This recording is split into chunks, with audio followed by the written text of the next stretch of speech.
যাক মই ইমান মৰম কৰিলোঁ, এদিন সিয়ে মোৰ পিঠিত চুৰি বহাব মই নাজানিছিলোঁ। কিন্তু এয়া হ'ল হিমন্ত বিশ্ব শৰ্মা ডাঙৰীয়াৰ ৰাজনৈতিক কৌশল। তাৰপিছত হিমন্ত বিশ্ব শৰ্মা ডাঙৰীয়া গ'ল বিজেপি দললৈ। বিজেপি দলত একে কাম কৰিলে। বিজেপি দলত যেতিয়া গৈছিল, মুখ্যমন্ত্ৰী অসমৰ সৰ্বানন্দ সোণোৱাল ডাঙৰীয়া হৈছিল। 2016 চনত সৰ্বানন্দ সোণোৱাল ডাঙৰীয়া অসমৰ মুখ্যমন্ত্ৰী। এগৰাকী আছু নেতা, জনজাতি নেতা। 5 বছৰ পিছত 2021 চনত আকৌ নিৰ্বাচন হ'ল। আকৌ সৰ্বানন্দ সোণোৱাল ডাঙৰীয়াৰ নেতৃত্বত অসমৰ ভিতৰত বিজেপি চৰকাৰ হ'ল। সৰ্বানন্দ সোণোৱাল ডাঙৰীয়াৰ নেতৃত্বত বিজেপি চৰকাৰ হ'ল। কিন্তু হিমন্ত বিশ্ব শৰ্মা ডাঙৰীয়া পুনৰবাৰ নিজৰ বিশ্বাসঘাতক চৰিত্ৰ দেখাই সৰ্বানন্দ সোণোৱাল ডাঙৰীয়াক আঁতৰাই নিজে এই মুখ্যমন্ত্ৰী আসনৰ ওপৰত বহি গ'ল। সেইকাৰণে তেওঁলোকৰ মোহৰ কোন হিমন্ত বিশ্ব শৰ্মা ডাঙৰীয়া কেনেদৰে ৰাজনৈতিকভাৱে এখোজ আগুৱাই যায়, এইখিনি কথা আমাক সাৱধান হৈ চাব লাগিব।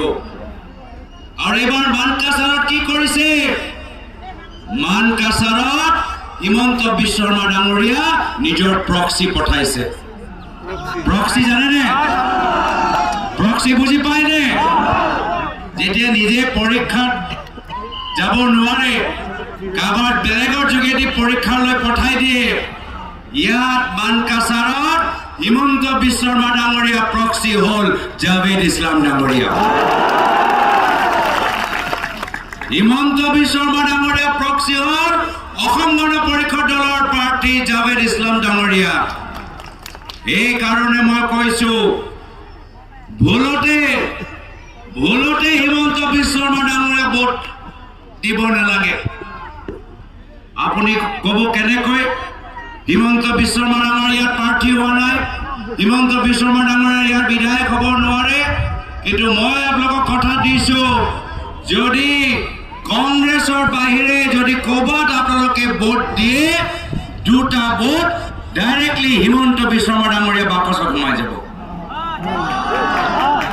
এই বিধানসভা নিৰ্বাচনত কংগ্ৰেছ দলৰ বাহিৰে যদি ক'ৰবাত আপুনি ভুলতে ভোট দিয়ে, হিমন্ত বিশ্ব শৰ্মা ডাঙৰীয়াক 2টা ভোট দিয়া মানে হ'ব। আৰু সেইকাৰণে